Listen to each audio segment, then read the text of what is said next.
इतने करीब खड़ी थी वो आपके गले लग रही थी और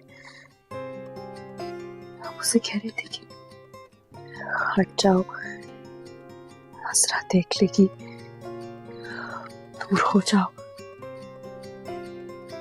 और वो बेशर्मी से आपके गले लगे मेरी आंखों में आंखें डालकर देख रही थी। देखो, डॉक्टर ने कहा है कि अभी ज्यादा बात नहीं करनी चाहिए तुम्हें। तुम आराम करो, हम बाद में सारी बातें कर लेंगे।